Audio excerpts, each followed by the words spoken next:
since Crow and Ken are here, I'm not going to get a whole lot of major work done unless I can convince them to help me plant some trees. They're going to be here for a week, so I bet I can. But so I'm just going to work on some little jobs every morning before they get up. Fortunately, they sleep late, although we want to go to the Cooperstown Farmers Market today, and we want to get there before the baseball crowd wakes up, which is in about an hour. So I did some harvesting, and I've got to process all of that. I think I'm probably going to dry most of that basil, although I may chop some of it up and freeze it as ice cubes just to have to throw in soups and whatever, spaghetti sauce, things like that. But the other thing I want to try and get done is start getting some of these fall crops planted. So I've got my trays, I've got my smaller planters. I'm not going to use the big seed trays because I'm not going to plant that many plants this time of year. If I do a dozen of this and a half dozen of that, that should be plenty for what I need to do. So that's going to be broccoli, cauliflower, chard, kale. I might start some spinach and I might start some lettuce. Let's see how our time works out.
Takes care of those, and this is kind of round one. This is all like 60-day stuff. I've got a couple of things that are a little longer than that. The lettuces are a bit shorter than that. I think that's it. Oh, that's not good. And it turns out in my cauliflower packs, I only had 3 seeds in each one. So I've only got 3 pockets of cauliflower for the 2 varieties I have in here. So one I finished filling up with a Savoy cabbage, but that's 95 days. I don't know how well that's going to do. And the other, I put just another regular lettuce, which is a 50-day. So I'll probably be popping those out of the pots and transplanting them out in the garden a lot earlier. I'm going to keep doing the lettuces. I'm going to try and do them every 2 weeks for the immediate future, just so that I have ongoing lettuce. I may do more of the little gems just because I love those little compact heads as a whole salad. So, and the romaine lettuce takes a lot longer. It's like 60-65 days till it's fully matured. And then the end of September, the end of August, I'm going to do another big planting like this of the chard, the short-term cabbages, if I have any. So like maybe some bok choy, although I don't have any bok choy seeds, so not that. But chard, kale, I've got to double check my seed packs. Anything that's hardy, that will, last winter it got down to 19 degrees. So I'm probably not going to be able to winter much of that over. But the chard, the kale, things like that that are more resilient to cold weather, I'm going to put in the beds where the tomatoes are right now and put hoops over it and covers. So I will start those mid to end of August so that they're ready to go out mid-September, start getting at least their root system established before the freeze comes. I think our first frost date is October 4th. I know last winter it came way late. This summer has been so hot, I'm thinking it's going to be late again. So I should have plenty of time to get those established and protected before the really heavy cold comes. And then they won't grow over the winter, but if I grow them densely enough, I'll be able to pick a couple of leaves here and there over the course of the winter, so I have fresh greens all winter. We'll see if that works. This year is all experiment, so we're gonna just go with what we've got and see what we can do. Let me put the cover on this, and then we've got to get to the farmer's market.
morning.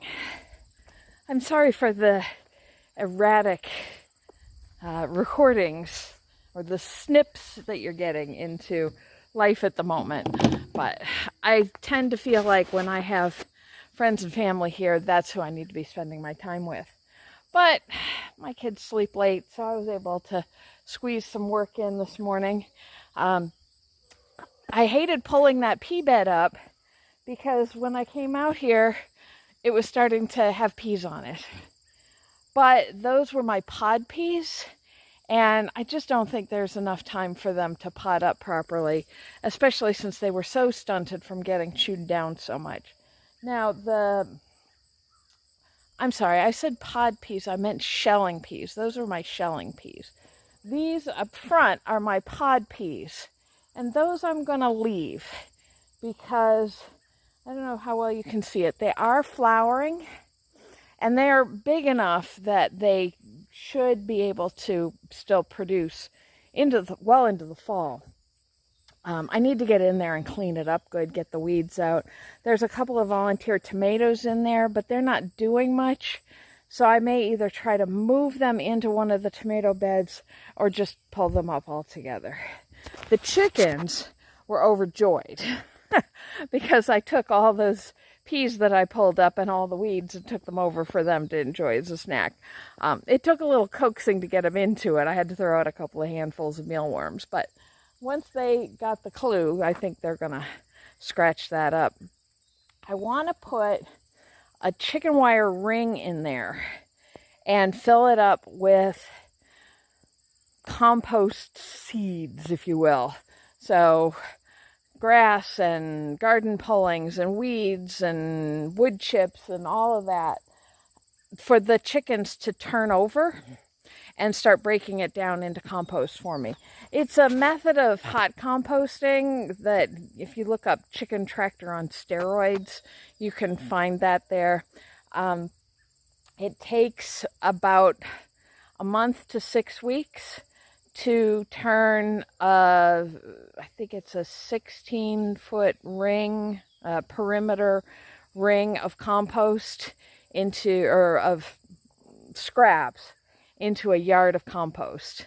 And if I could start getting that working and had 4 of those piles going at any given time, that's going to give me plenty of compost to put on the garden.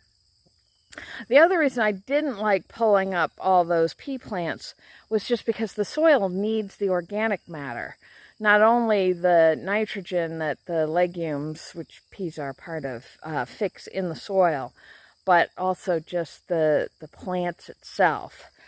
But I needed to get that bed cleaned down to the bones because of all the weeds that were in it.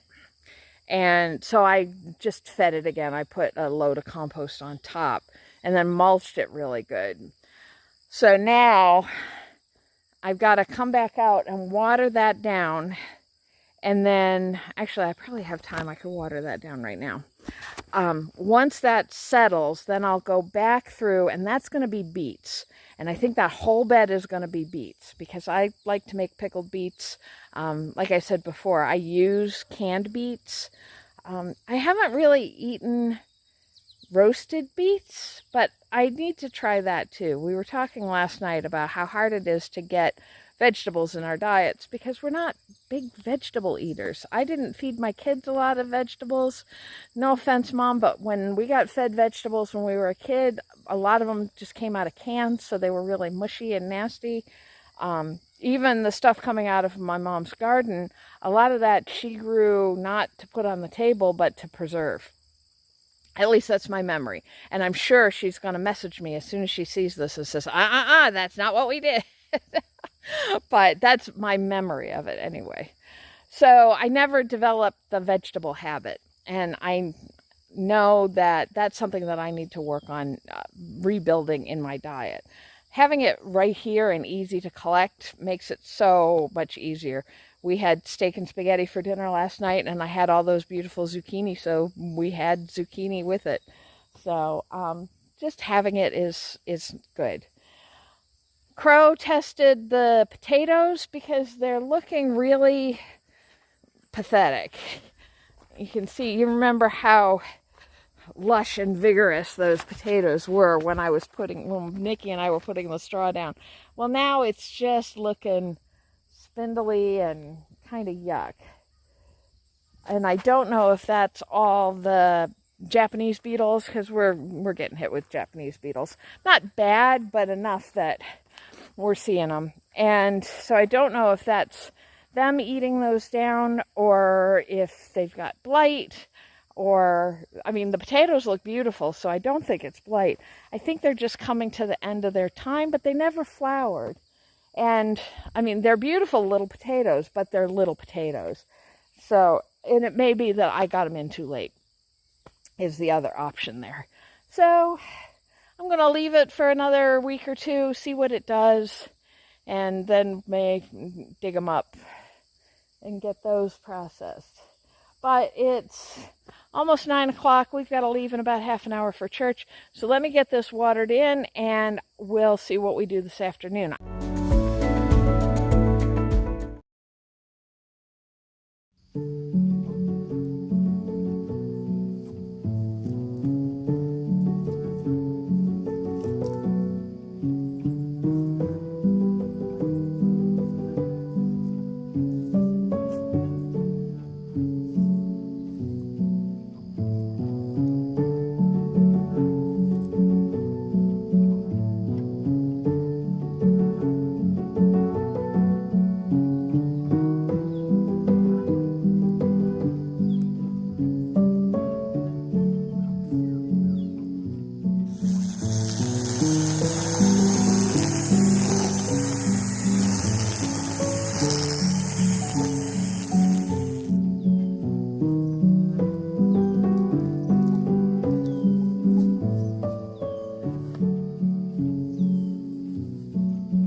Anniversary of the passing of my father. I got a lot of things from my dad. My love of science fiction, my interest in writing, a lot of my spirituality, until I took a left turn. But he respected even that. And half of my gardening genes. My mom, I always remembered as the vegetable gardener, but my dad was the flower gardener, and especially irises. And I've talked about the iris at the front of the house that were his. So, and I spent 1 year when I was in grad school living with him and my stepmom, and that was the year they put in a garden at least this big, if not bigger. And I remember laughing and teasing him that what was he going to do with that big of a garden. I'm sure he's, wherever he is in his afterlife, pointing at me and laughing. But pretty much from the time that I started expressing my dream of having this farm, he always said to me, when I die, I want to be buried, I want my ashes spread in your asparagus bed. Again and again and again and again. I have had his ashes for a couple of years now, and it's finally time to satisfy his request. And Crow and I are going to spread his ashes in my asparagus bed today. So I'm getting everything cleaned up as clean as I can get it. We're going to get fresh straw for mulch for after we deliver him. And we'll spend a little time this evening sitting here with him and each other and just remembering my father on this sad but unalterable day.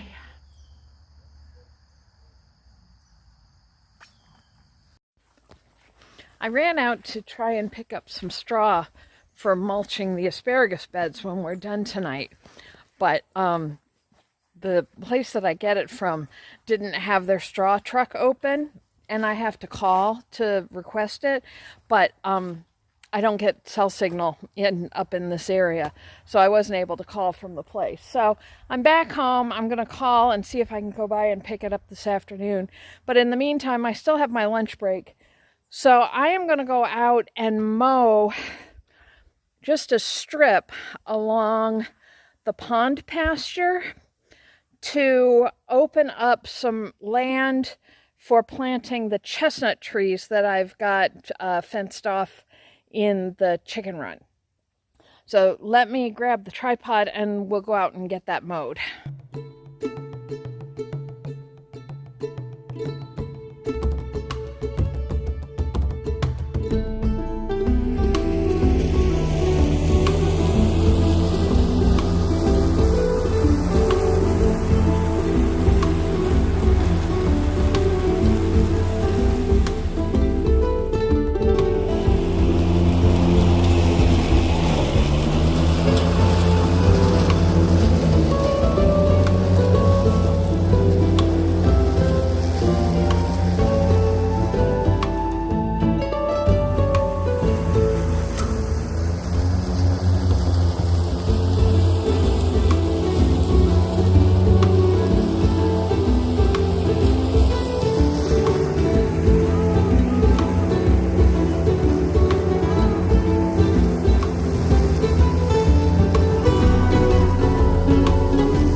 So there's the alley mode. You can see the overhead wires here. So the plan is to put the chestnuts along here. So when they grow up, they won't interfere with the power lines, but they'll make kind of a wall along the road here to give us a little more privacy from the house. Now, chestnuts are not fast-growing trees, so they're not going to get to size probably in my lifetime. But if we can get them established and started growing, then someone in the future will be able to enjoy these trees. And that's the whole point of planting trees. What is the line from the Bible and Hamilton? No one gets to sit under their own fruit trees. You plant for the future. I don't know. I don't know where that comes from, but that's the general idea, is you plant trees for the future, not for the present. And especially with chestnuts, they take, I think it's 20 years before they'll be producing fruit. So that's not what this plan is. This is for the continued health of the property. I've got a lot of older trees that are on their way out. They're probably at least 100 years old, if not older. So we need to start replacing those. But I can't plant hardwood trees under those trees at the embankment, because as those die and drop their branches, they're going to hit the hardwood trees and damage them on their way out, so they won't grow up to full size. So as those trees come out, I'll replace those at that point. But in the meantime, I'm slowly going to start building out some of this in hardwoods so that they're already established by the time that goes and there's still shade on the property. Over time, it'll change the dynamic of the property here, but that's okay. I'm interested to see what that'll do, and I'm trying to be responsible about it. It's also very interesting being out here. You can see my apple trees along the road.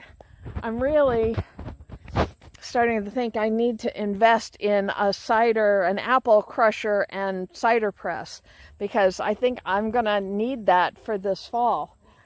Even if these aren't eating apples, they should be great cider apples, and especially if there's a variety on the property, some that are sweeter, some that are drier, some that are more bitter. That's gonna give a lot of texture and flavor notes to a cider, so I may be doing some investigating onto that.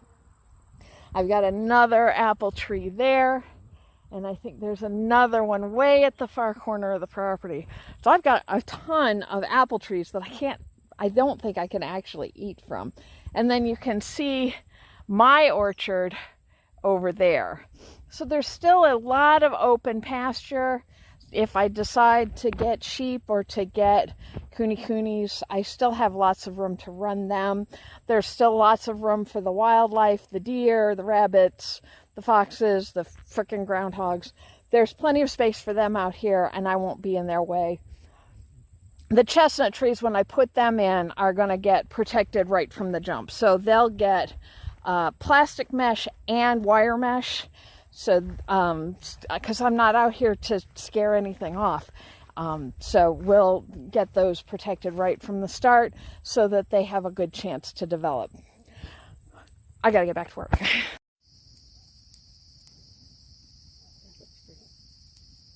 Thank you. Oh, you can see the definition of the hogs.